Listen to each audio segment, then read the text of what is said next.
Being in lockdown for an extended period of time, at some point many of us find ourselves on our phones looking for something fun to take our minds off the current situation, or just to get some time away from those we live with.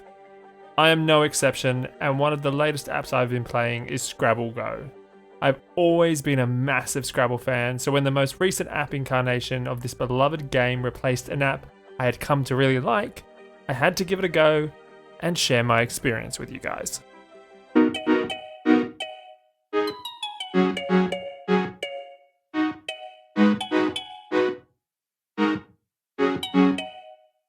Okay, so the first time I used this app, I have been playing the old Scrabble app for a while and was originally put off by some of the differences this new app had. But I found this app grew on me the more I used it. Because of this, I'm going to start with the things that I consider negatives or the things I feel don't really add to the gameplay, and then explain what I love about the app, which has, in the end, outweighed the negatives. Okay, so on first sight, this app is completely different to the previous app. Where the previous app was minimalist in design and stuck to the original Scrabble colour scheme, this app is bright and loud and has a colour scheme that appears to be every colour under the sun. Whilst I'm not opposed to bright and loud colours, for me this is too much in this case. There is just too much going on, and every time I use the app, I respond negatively to the homepage. To be honest, it actually almost makes me not want to play, and was actually one of the reasons I deleted it initially. In addition to the explosion of colours, there was also an explosion of features available on the homepage. This might sound great, but I have found that so many of these features do not add tremendously to the gameplay and enjoyment of the app. I should really preface this by saying that I love Scrabble. If you haven't gathered by now, I love Scrabble. And I love word games. And I play word games and Scrabble to learn and to win. This is the whole premise behind Curated Logic. I have never been someone to play just for fun. Fun to me is playing the best I can and challenging myself. So while, as I said, there is fun to be had in some of the mini games, the enjoyment for me is removed when 1. They always seem to be only a few hours long, so it's always just whoever is on at the time rather than a more widespread competition to really challenge me. 2. That every new game I have played is won by the person who has the highest combined score of all the games they have played of that type in that session. What this means is that if you can just play enough games, you can win, no matter your skill level. I hate this concept. It not only panders to the everyone can win market by simplifying for everyone the way someone wins, but more than that, it also allows for those who have more money at the time to win more often, because once you play the first free round, the others will cost you. This goes the same within the actual Scrabble game, with bonuses you can use by trading in gems, which is the app's main currency. These bonuses basically tell you where to play a good word and what a good word is to play, where the best word can be played, and even change your tiles for free. That is not Scrabble. It is leveling the playing field to such an extent that it is just irritating to long-time Scrabble players. I had a game recently where it was obvious that the player was just continually using the suggested word bonus for every turn. By the end of the game, even though I won, I hated it. I don't want any of these bonuses and wish there was an obvious option to play games without them. Now, in that last little rant, I mentioned paying for things with gems, and sometimes you also pay in other currencies. Herein lies my biggest frustration with this app.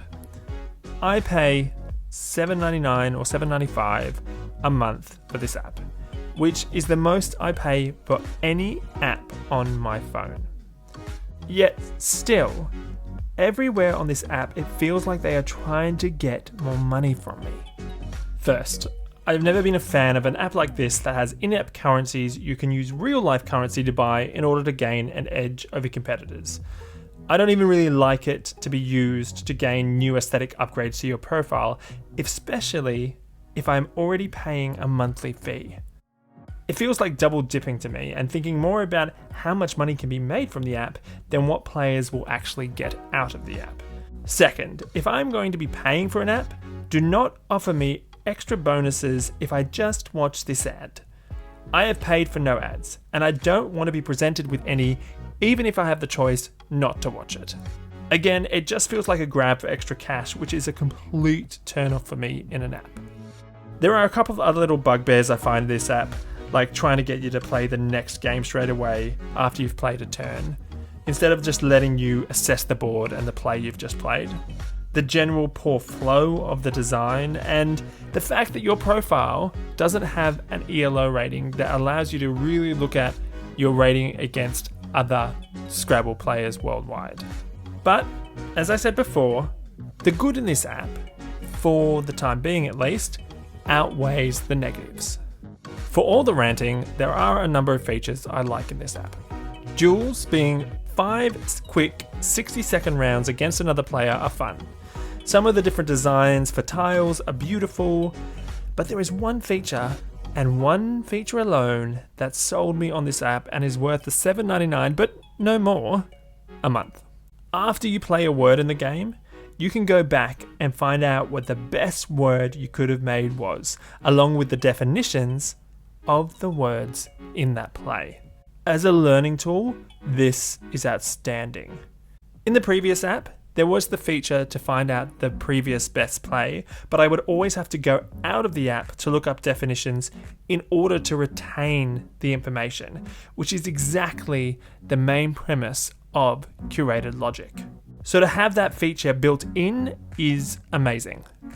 Not only that, but for previous plays and games, you can go back and look at yours and your opponent's plays and hold down a word, press down a word until it turns green to find out the definition of that word. I can't express about how much I love this feature. Even so, I still have moments I think I will delete the app for all the negatives it has for a lifelong and serious Scrabble player like myself. I just want to mention one last feature that is not really Scrabble kosher, but as a learning tool, I actually don't mind it. That is the fact that you can see whether your play is valid before you play your play. In fact, you cannot play an invalid word. This does away with an original aspect of the game, that being the challenge feature, but it is the least offensive feature on the app that does so. And it really doesn't dumb down the play too dramatically. So, in the end, I would give Scrabble Go a tentative 7 out of 10. Tentative because this is one app that has been at one point 5 out of 10 for me, and as high as 8 out of 10, all without changing its content. I think a bit of refining is in order, and perhaps the implementation of a few options and stats that cater more for people like me who play Scrabble a little more like a death sport. That's all for now, guys. I'll be back in a few days with another video. Until then, keep your brain active, wash your hands, and have fun. See ya.